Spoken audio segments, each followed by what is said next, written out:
Hey, what's going on, everyone? I'd like to say Merry Christmas. Hope you have a good Merry Christmas. And today, I'm going to read another story, which I haven't done in a while. But I'm going to do Dr. Seuss, How the Grinch Stole Christmas, on my phone.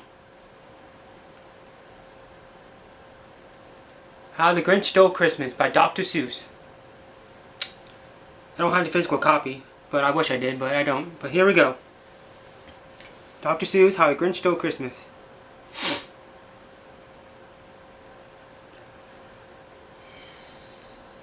Every Who down in Whoville liked Christmas a lot.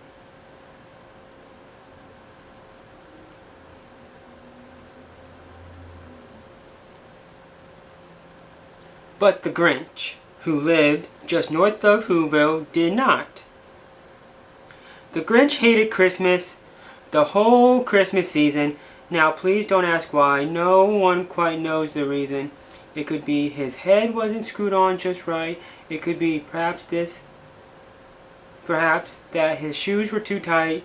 But I think that the most likely reason of all may be that his heart was two sizes too small.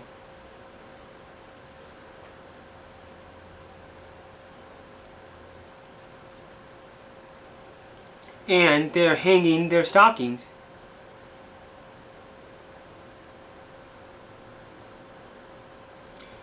He snarled with a sneer, "Tomorrow is Christmas. It's practically here." Then he growled with his Grinch fingers nervously drumming, "I must find some way to stop Christmas from coming." But whatever the reason, his heart or his shoes, he stood there on Christmas Eve, hating the Who's, staring down from his cave with a sour, grinchy frown at the warm lighted window below in their town, for he knew every Who down in Whoville beneath was busy now, hanging a mistletoe wreath.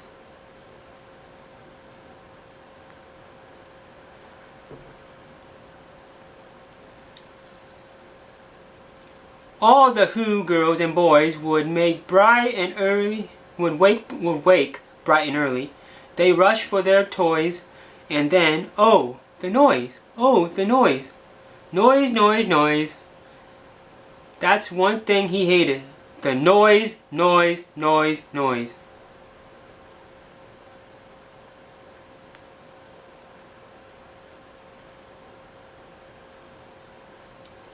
Then the Who's, young and old, would sit down to a feast, and they'd feast, and they'd feast, and they'd feast, feast, feast, feast.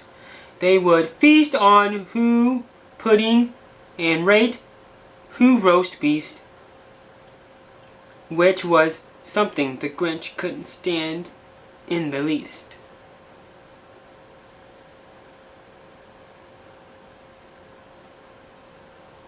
And then they'd do something he liked least of all. Every Who down in Whoville, the tall and the small, would stand close together with Christmas bells ringing. They'd stand hand in hand, and the Who's would start singing. They'd sing and they'd sing and they'd sing, sing, sing, sing. And the more the Grinch thought of the Who Christmas sing, the more the Grinch thought, I must stop the whole thing. Why, for 53 years I've put up with it now. I must stop the Christmas from coming. But how?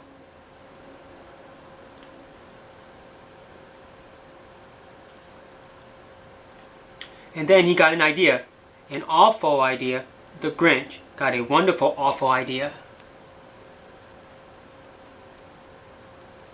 And I need is a reindeer. The Grinch looked around, but since reindeer are scattered, there was none to be found.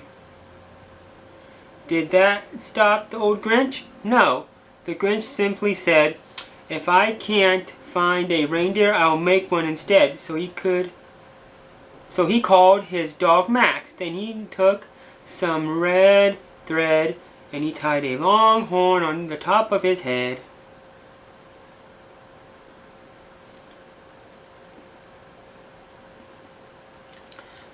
"I know just what to do," the Grinch laughed in his throat, and he made a quick Santa Claus hat and a coat, and he chuckled and chucked, "What a great Grinchy trick! With this coat and this hat I look just like Saint Nick." Then the Grinch said, "Giddy up!" and the sleigh started down towards the homes where the Who lay a snooze in their own. Then he loaded some bags and some old empty sacks on a ramshackle sleigh, and he hitched up old Max.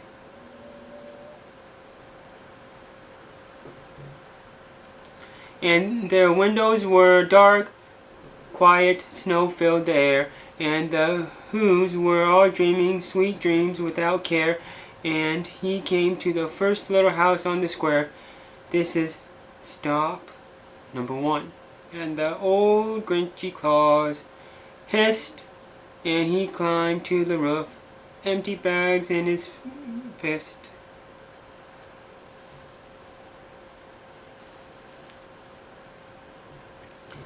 Then he slid down to the chimney.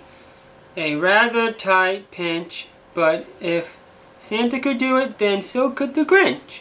He could stuck only once for a moment or two. Then he stuck his head out of the fireplace, flew where the little Who stockings all hung in a row. "These stockings," he grinned, "are the first things to go."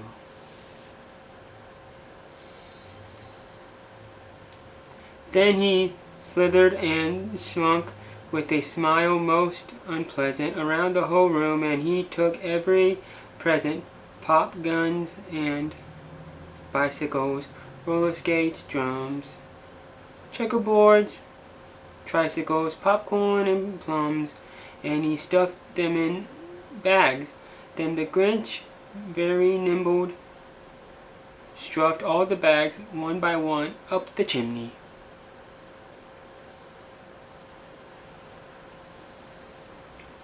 Then he slunk into the icebox. He took the Who's feast. He took the Who pudding. He took the roast beast. He cleaned out that icebox as quick as a flush. Why, that Grinch even took the last can of Who hash.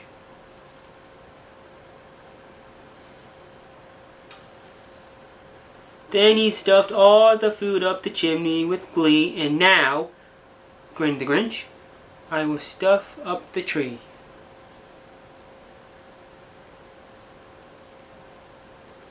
And the Grinch grabbed the tree and he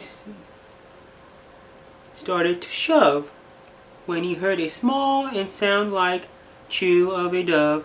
He turned around fast and he saw a small Who, little Cindy Lou Who was not more than 2. The Grinch had been caught by this tiny Who daughter who'd got out of bed for a cup of cold water. She stared at the Grinch and said, "Santa Claus? Why? Why are you taking our Christmas tree? Why?"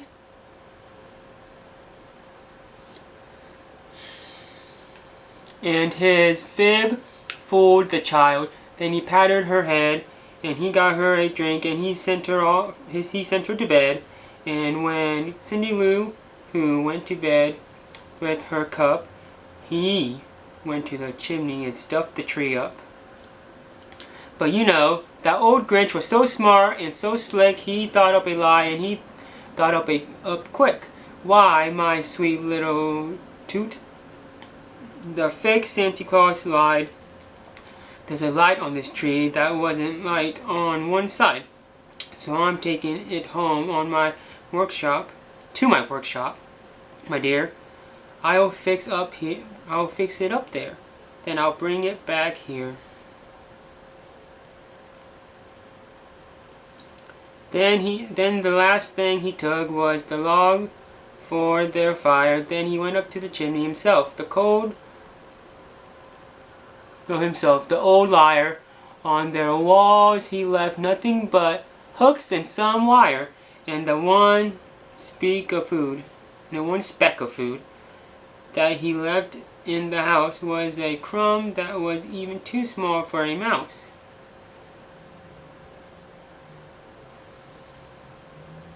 Then he did the same thing to the Who's houses, leaving crumbs much too small for the other Who's mouses.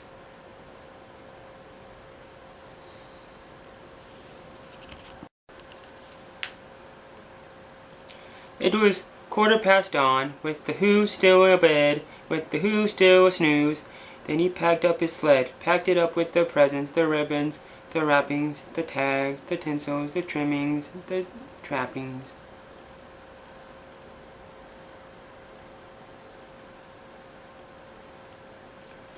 "3,000 feet up the side of Mount Crumpet, he rode with his load to the tip-top to dump it. Pooch pooch to the Who's. He was Grinchishly humming. They're finding out now that no Christmas is coming. They're just waking up. I know just what they'll do. Their mouth will hang open a minute or two. Then the Who's down in Whoville will all cry boo-hoo."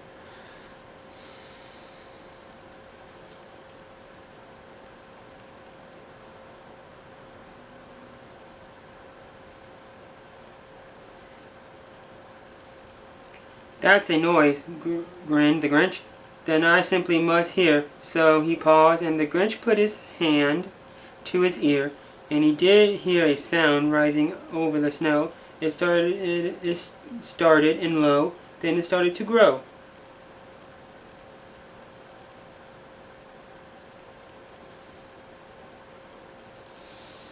But the sound wasn't sad. Why, this sound sounded merry. It could be so, but it was merry, very. He stared down at Whoville. The Grinch popped his eyes, then he shook. What he saw was a shocking surprise.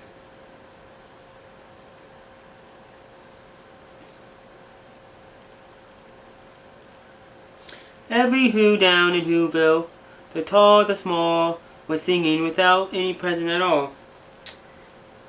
He hadn't stopped Christmas from coming. It came. Somehow or other, it came. Just the same.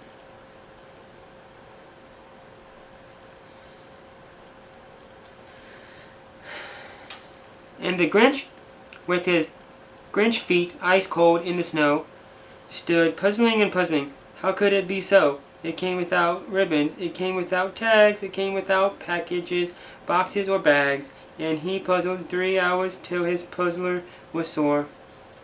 Then the Grinch thought of something he hadn't before. Maybe Christmas, he thought, doesn't come from a store. Maybe Christmas perhaps means a little bit more.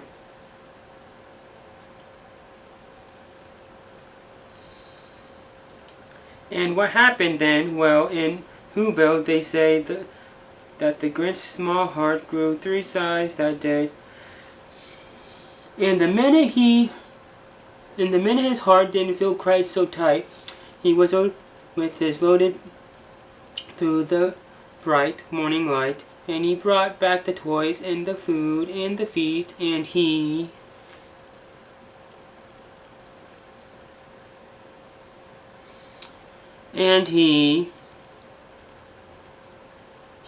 himself, the Grinch, carved the roast beast.